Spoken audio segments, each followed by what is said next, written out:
Scottie Thompson, dismayado sa kinalabasan ng Game 6 ng PBA Finals dahil sumablin nga ang tira niya na panablasan at umabot sana ito ng overtime.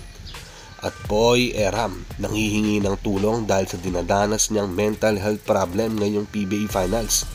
Dahil nga ba ito sa pang-aasar sa kanya ng mga fans? Yan ang pag-uusapan natin sa video na ito mga Kao Sports.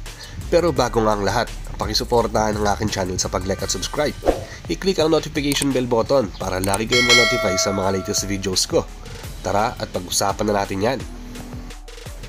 First possession pa nga lang ng laro ay naka-score nga agad itong si Justin Brownlee mga Kao Sports. Galing nga ito kay Japet Aguilar. Good sign nga ito dahil unang puntos nga ay nanggaling nga kay JB. So meaning, doon niya pagiging aggressive niya at okay na okay ang pakiramdam niya dahil nga sa tinamasan niyang thumb injury. Pero dali-dali namang bumawi itong si Stingray ng Batak dahil nga sa 3-point shot na nagawa niya. Ganun-ganun lang mga Kao Sports ay naka-score nga agad itong TNT dito sa open shot na nangyari nga sa kanila. Nagiging lason nga talaga itong si ng Batak dito sa Barangay Ginebra dahil sa mga pinagagagawa niya dito sa series na ito. Sunod-sunod nga ang tres na nagagawa dito ng TNT mga Kao Sports at halos ito nga ang ginawa nila sa buong first quarter.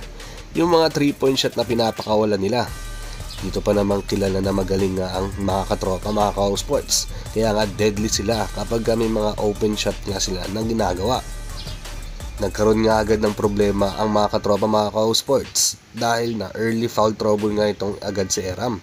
3 foul nga agad kasi ang nakuha niya dito sa first quarter pa lang at nasira nga talaga ang laro niya dito sa umpisa pa lang. Dahil nga doon, maagang ginanahan ng mga fans at sa pang-aasar nga ng ginawa nila dito kay Eram. Tapos, dinagdagan pa nga ng isang magandang alley-oop dunk na nangyari nga dito kay Scottie Thompson para makapag-dunk nga itong si Japet Aguilar. Hiyaw na naman nga ang mga fans dito mga Kao Sports. Gustong-gusto nga rin na mangyari nga talaga yun ni Japet mga Kao Sports. Yung makapag-dunk ka agad sa umpisa pa lang para at least ganahan niya din siya at lalong-lalo na yung mga fans dito na nasa venue. Bago nga matapos ang first quarter, may pinakawalan pang 3-point shot itong si Calvin Aftana. 12 points nga agad na nagawa dito ni Calvin. Kaya nga naitabla nga nila ang laro dito sa first quarter sa score na 22-all. Sa second quarter, kahit nga mahigpit ang depensa dito kay JB ni Glenn Cabuntin, ay nagawa pa rin niya maipasok ng tira ni Brownlee. Kahit nga dikit na dikit nga talaga ang depensa nito sa kanya. Dito na nga nakuha ni JB ang momentum niya dahil sa sunod-sunod na basket na nagagawa niya. Nandun kasi kahit nga fast break ay bigla-bigla na lang magtitres itong si JB. Kaya nga napatawag na lang ng timeout itong si Chot Reyes. Medyo nakaalago nga dito ang Ginebra dahil kahit nga yung mga bench players ay nakakapag-contribute na. Nandiyan na nga itong si Maverick Amnisi na sumali na rin dito sa laro at nakatres na rin dito sa game na ito. Tapos idagdag pa nga natin yung buzzer beater na ginawa nga ni Scottie Thompson bago nga matapos ang second quarter sa tres na nagawa niya. Hiyawan nga ang mga fans dahil natapos ang second quarter sa score na 42-38 in favor of Barangay Ginebra. Pero pagpasok ng third quarter mga Kao Sports, 7-0 run nga ang ginawa dito ng TNT katropa. Dahil nga sa magandang ball movement na ginagawa nila, halos lahat nag-contribute na nga sa kanila. Itong si R.R. Pogoy ay sumali na rin sa kanila. At itong si Poy Eram na bumalik na ulit dahil nga sa pagka-foul trouble niya ay nakakontribute na rin sa mga drop pass na nakukuha niya dito sa mga kakampi niya. Dito talaga nakahabol ang mga katropa dahil sa nasa third quarter period na ito at mukhang napagsabihan nga sila ng gusto ni Chot Reyes at mabuti na nga lang ay nag-reflect or pumalag nga talaga sila dito para at least makadikit nga sila at nakuha pa nga nilang makalamang sa larong yun. Pero yun nga, bago mo naman matapos nga ang third quarter, eto namang si Ray ng Batak nga ang may nagawang 4-point shot buzzer beater. Madami nga ang nagulat dito dahil akala nga ng karamihan ay nasa Ginebra na ang momentum. Pero bigla na lang ang tumira ng 4-point shot itong si Ray ng Batak at pumasok nga ito. Hiyawan nga ang mga fans dito na mga katropa at lalong-lalo na ang mga bench players dito.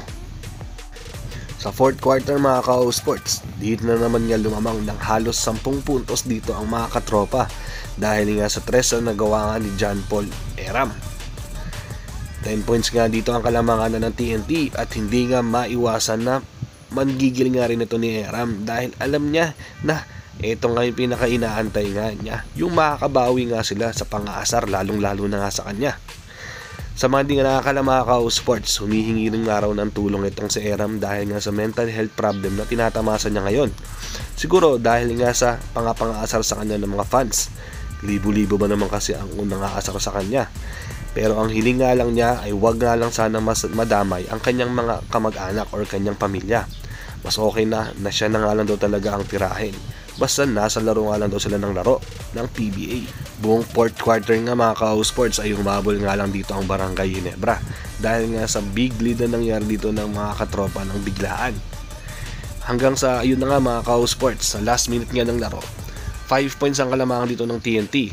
Bigla pang nakapag-tres nga itong si Scottie Thompson para mapababa nga ulit ang kalamangan nga nila. Madaming beses nga rin na sumablay nga sa free throw dito ang TNT. Hanggang sa, yun na nga, 4 points nga ang kalamangan dito ng mga katropa. Last minute na nga talaga, or last chance na nga ito ni Scottie Thompson para maitabla niya nga. Hanggang sa, yun na nga mga ka-sports, nabigyan nga talaga ng shot itong si Scottie Thompson para sa 4-point shot. Kaso, yun nga lang, sobrang higpit ng depensa sa kanya ni RHJ. Sumablay nga talaga ito at hindi na tumama ng ring. Masama nga ang loob dito ni Scottie Thompson sa nangyari dahil kitang-kita nga sa mukha niya na pagiging dismayado dahil nga sablay nga ang 4-point shot niya para maitablasan ng laro.